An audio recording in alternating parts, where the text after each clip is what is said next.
Good afternoon, everyone. Welcome to the CCEI National Cryptologic Museum Foundation cybersecurity chat for today. Today, our guest is Andrew Conway, who has programmed everything from IBM mainframes to embedded systems. His first experience of cybersecurity work was helping to prevent click fraud in the eBay affiliate program. So this led to him helping the Secret Service investigate a case of conspiracy to commit wire fraud. For most of the past decade, he has worked on messaging security, helping to stop email and SMS spam. He's also a published author, and an amateur juggler. So Andrew, welcome and take it away. Okay, thank you very much. So my name is Andrew Conway. I'm an immigrant. I came to America when I was 23 years old. And I have been working with computers for over 40 years now. About 10 years of that has been in security, more than 10 years. And mostly, as you said, with click fraud and messaging security. I'll explain about click fraud in a bit. But messaging security is mostly keeping the spam and phishing out of your mailbox. This may sound, not as exciting as dealing with zero-day vulnerabilities and advanced persistent threats and, foreign governments trying to hack, but actually it's extremely important and satisfying.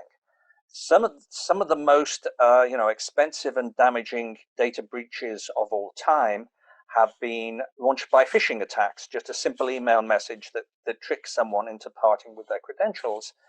And the most common form of consumer fraud is, most people, certainly in the United States, is fake diet pills, diets that don't work. You would think it would be credit card fraud or something, but no. So I'm trying to stop those people who are selling fake diets from taking people in.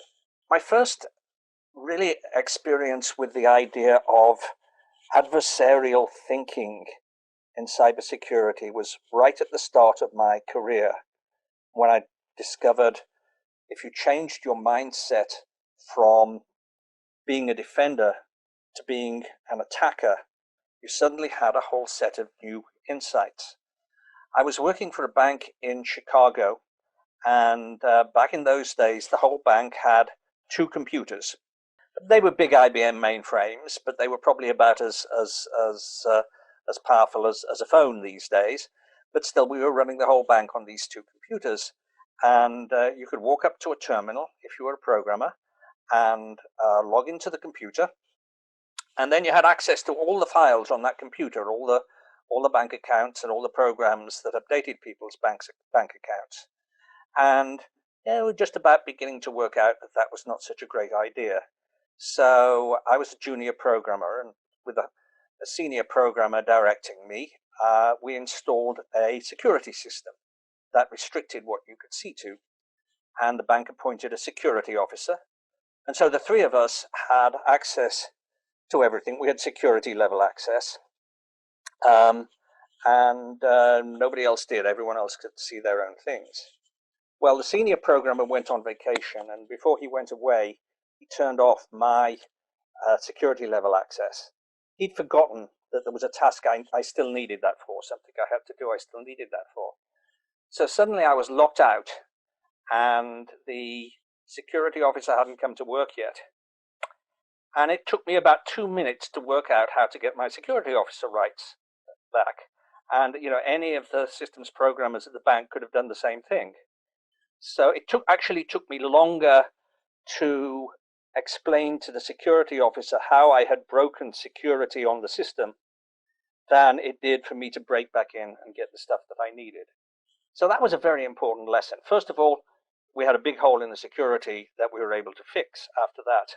But secondly, changing from a defender to an attacker, you got to see new things. Defenders are always looking, at the strong points and how they made everything strong. Attackers are looking for the weak points, for the holes in the security. Physical security is just as important as cybersecurity. It's no good having a perfectly secure network if someone can work into your server room and install malware directly on your server.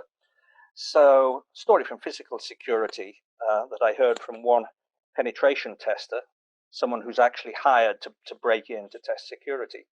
She was being briefed on what she had to do, what she was going to try and do, by the chief security officer of a company, and they were outside the server room, outside the door, and he's saying how wonderful this door is. It's steel. There's three sorts of things you need to get in. You need a thumbprint, you need a card, and you need to know the passcode. So you're not going to get into the server room.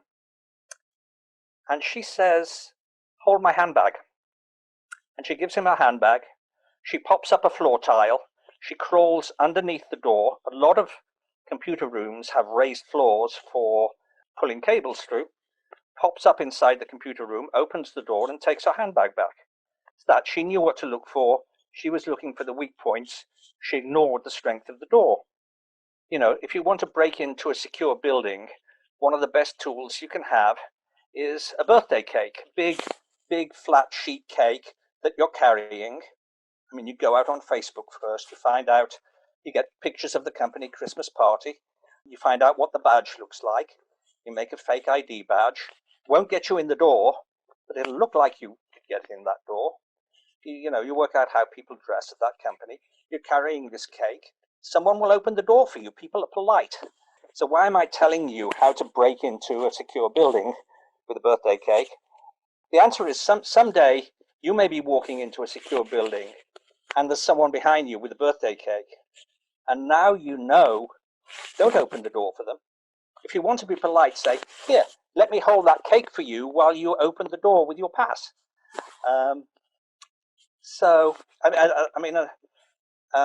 Lovely. Another similar thing, in the 2017 Super Bowl, 4 guys walked into the Super Bowl because they were carrying a ladder.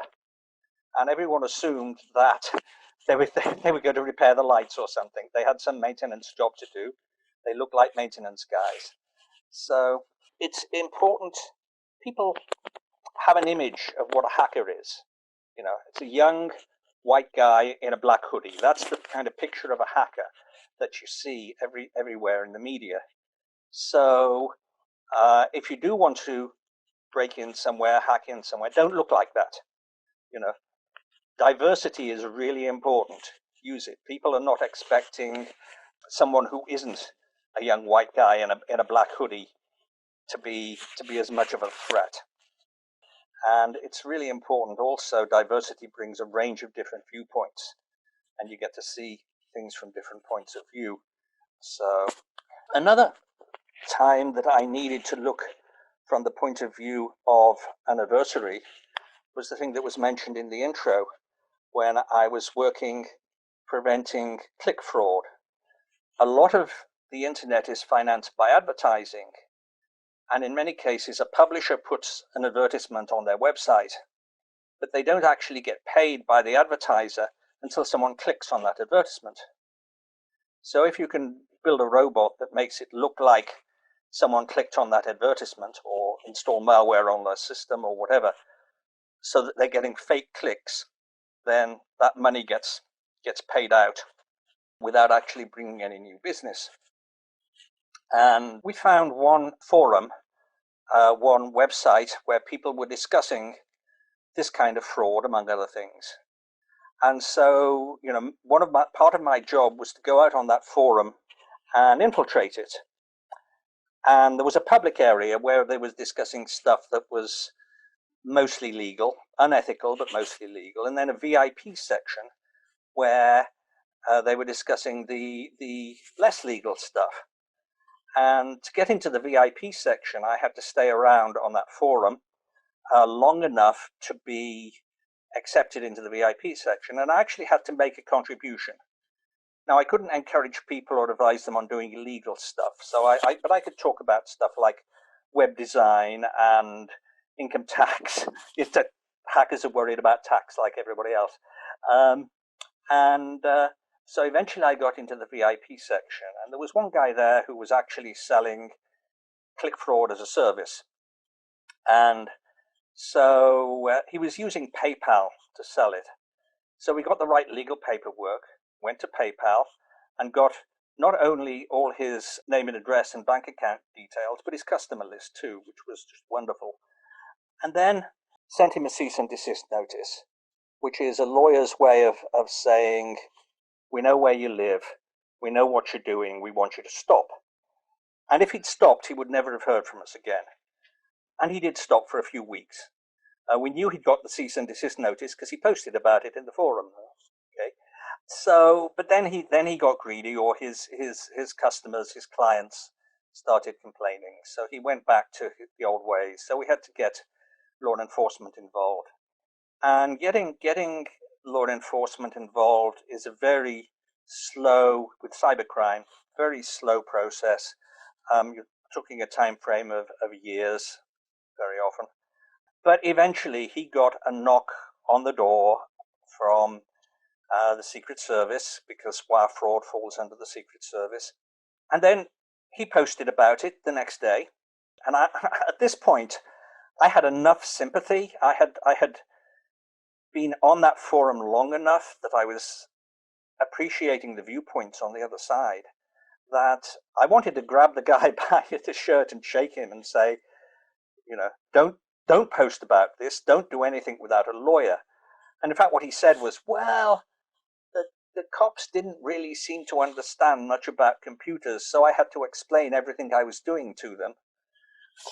Oh, no, I want to treat the guy fairly. The story has a happy ending, actually. He did eventually plead guilty. He was only sentenced to a few months in prison, and he came out, and he's now a security consultant. He went over to the light side and is now doing good work. So I think let me spend a few minutes saying, if you're interested in computer security, and it's great fun and satisfying, you feel you're really, in my case, helping protect people. How do you get into the field? What's the career path? And there's a sort of mainstream way of getting in, which is, study, mathematics in school, or computer science if you can. I think English is very important too, as well, or your native language, being able to communicate, because a lot of what we do is writing proposals, telling people what we're doing, writing reports afterwards to explain what we've done, and helping to teach people. Because just as I said warned you about the birthday cake scam, it's not enough to find the holes in security. You have to help patch them. And very often that means training people. The hole in security is that your people aren't trained properly. So being able to communicate well, I think, is important. Then, there are various, if you go to university, get a computer science degree. There are also various certifications you can get in computer security. People within the industry argue about how valuable they are, but I think the agreement is that if you don't match the expected profile of a young white guy in a black hoodie, a certification can be a good way to get yourself noticed and give yourself some help in the interview process. Though I confess I looked at some of the questions for one of the certifications, just couldn't answer them. So there's a lot of memorization of material, but having a good memory is a useful thing. Various companies offer internships, and can be a good way. If you do well as an intern, you'll get hired. But there are other ways into cybersecurity that don't require this path. For instance, I mentioned the person that I helped to get arrested, who ended up as a security consultant.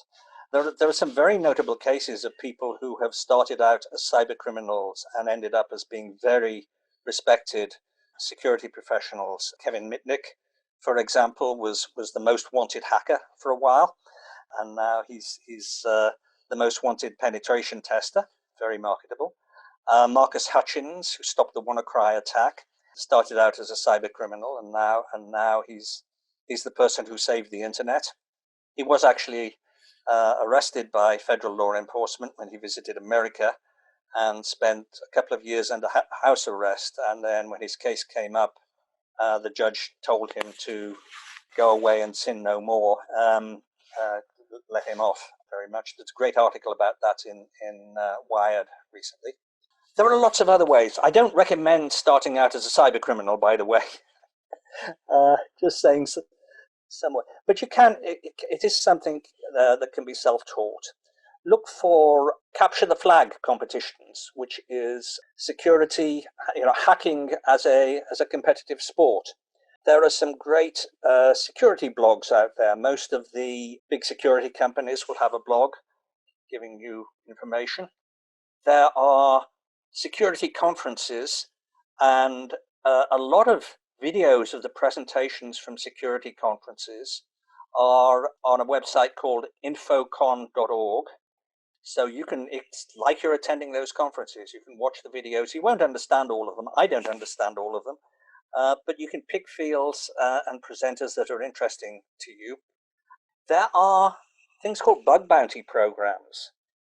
Many companies, if you can find bugs in their software, they will pay you to tell you about the bugs. So again, adversarial thinking. You're out there looking for bugs. You can start with easy things like cross-site scripting, which is abbreviated XSS, or SQL injection bugs. SQL is spelled SQL. Find out what they are.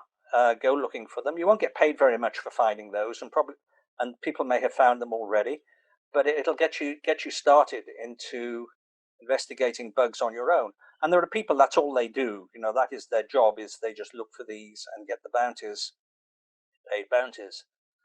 The biggest and best security conference in the world is DEF CON, which is in Las Vegas every year, except this year when it's a virtual event online. So you can attend DEF CON and you can hang out with the best hackers in the world. The good guys and the bad guys all turn up there. So that's highly recommended. And I have a piece of homework for you, actually. Try this out. If you are learning a language, you probably have the Duolingo app on your phone, which is great. I love Duolingo. Okay, so there is a way that you can run up as many experience points as you want on Duolingo without actually having to learn anything new. See if you can find that. And then the important thing is, once you found that, you don't get to use it. That's the difference between a vulnerability and an exploit. Finding the vulnerability is winning. If you start exploiting the vulnerability, actually using that to run a point, you're cheating yourself, because you're not learning anything new. And one thing about working in computers for as long as I have, it's a great life. You're always learning something new. The industry has changed so much. You can have a new job every 5 or 10 years. So welcome to my life. I think I'll stop there. Take questions. So Andrew, I do had one. So you were talking about, getting law enforcement involved, and, that takes years, etc.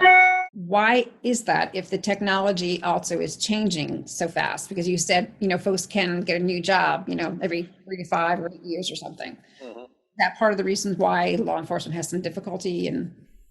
No, I mean there are some very skilled technical people in law enforcement. I was on a conference call once dealing with a ransomware attacker with a very major, one of the biggest names in computing, and the FBI.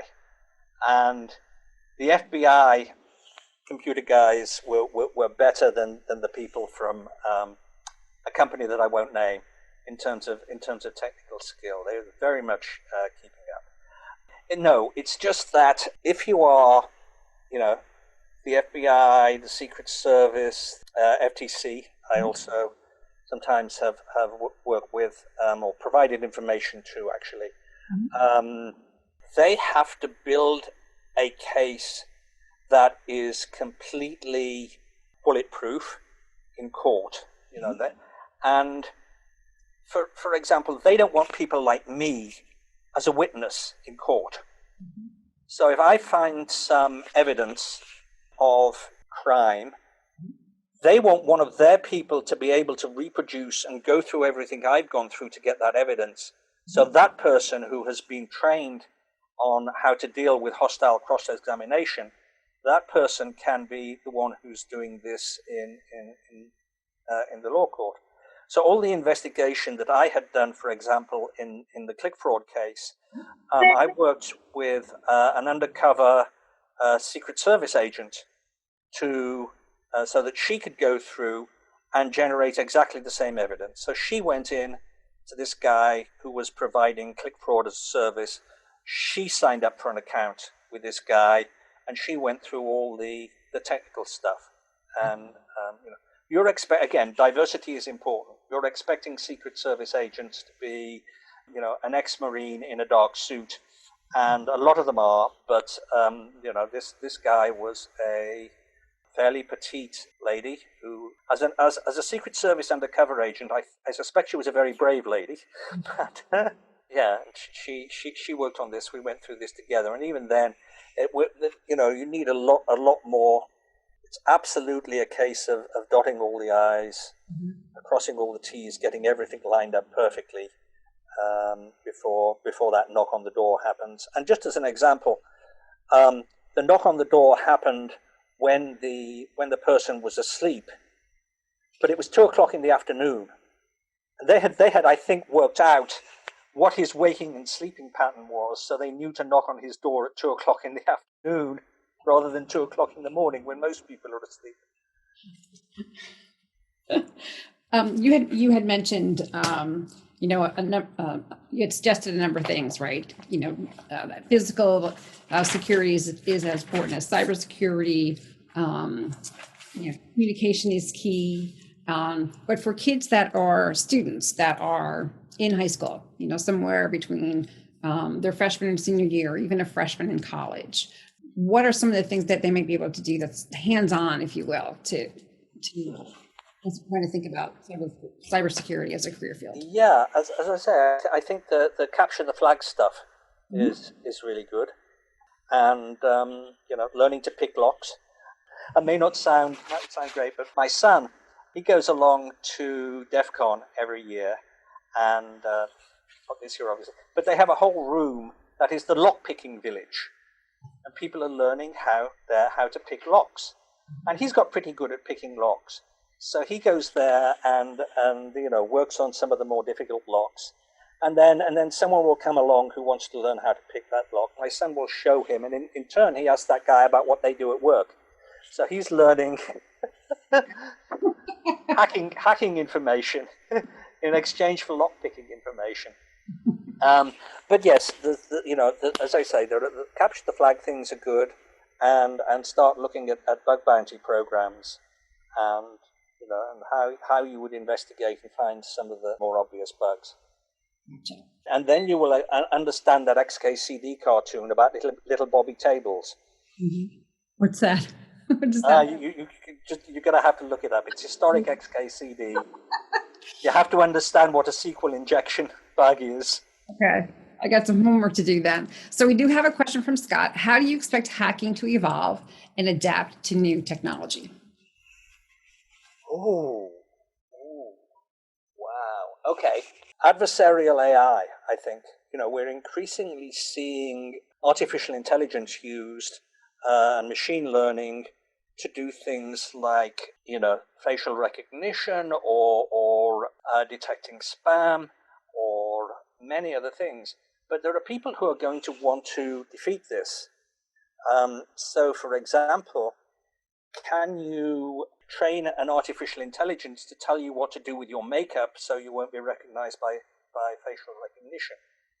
Can you get artificial intelligence to start formatting messages so they are not caught by spam filters, so they look more like natural language? So I think we'll start to see, adversarial machine learning systems, even more than we're getting already.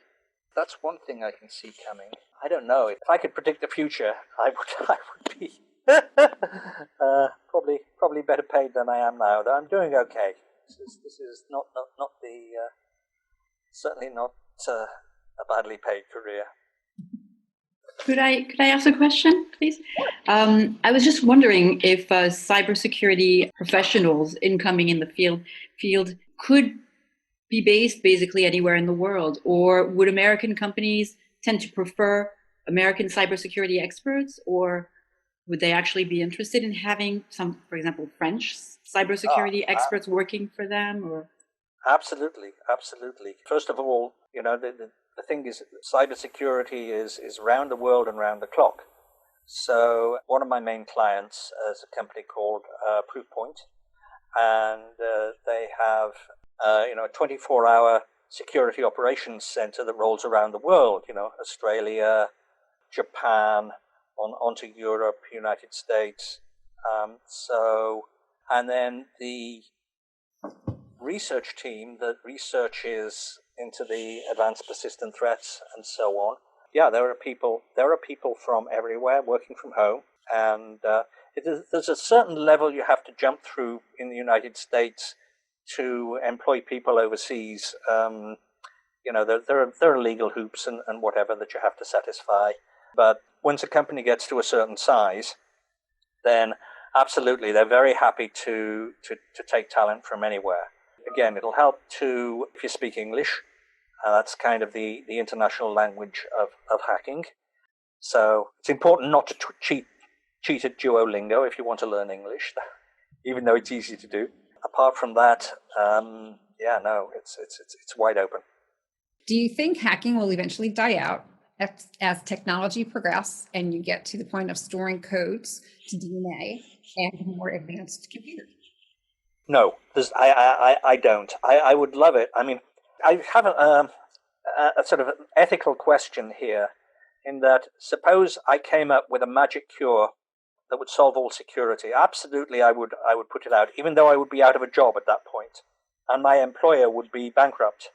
It's just as a doctor's first responsibility is to the patient and not to the hospital they work for.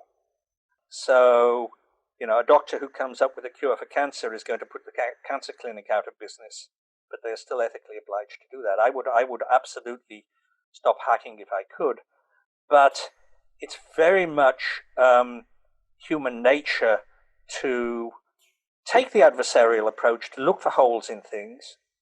And it's also human nature to leave holes in things. If you look at the most secure process that we can build, that's the key signing ceremony for the underlying domains of the internet. And it's wonderful. Everything is on video. It requires multiple people. It requires multiple levels of security. Everything can be validated by third parties. There are physical controls. There are software controls, and that's very expensive. It's important because that's the fundamental security on the internet. So we spend that money, but in most cases, there is a trade-off between the amount of money you spend and the amount of security that you get and that you need. I advise home users not to bother with antivirus software other than the stuff that comes with their operating system at this point. Why spend the extra money when your operating system, if you keep it up to date, is really pretty good at detecting viruses and stopping them?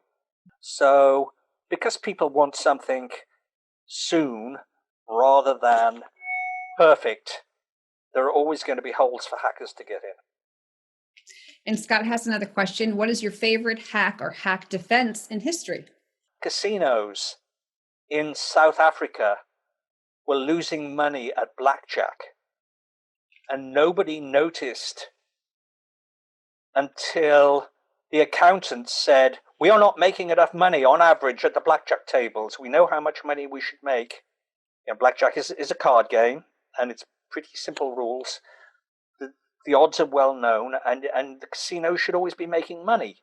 And they weren't making enough money on this. The accountant said they couldn't work out because it was happening across all these different casinos. They couldn't find the pattern. They thought they couldn't find any employees who were wrong. Eventually, they discovered that someone had compromised the playing card factory,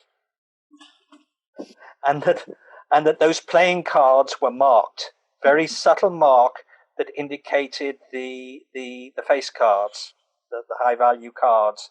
So you could read that and tell what to do. That gave you enough of an edge. long term that you would statistically win at blackjack. That's another perfect example of adversarial thinking, actually, that the casinos had all these security cameras, all the security operations, the tellers, the safes, the chips were secure, the employees were secure. They hadn't thought about the playing card factory. Okay. Andrew, thank you so much for your time and your expertise. Do you have any parting comments that you'd like to share with us? Oh, I think I'd repeat.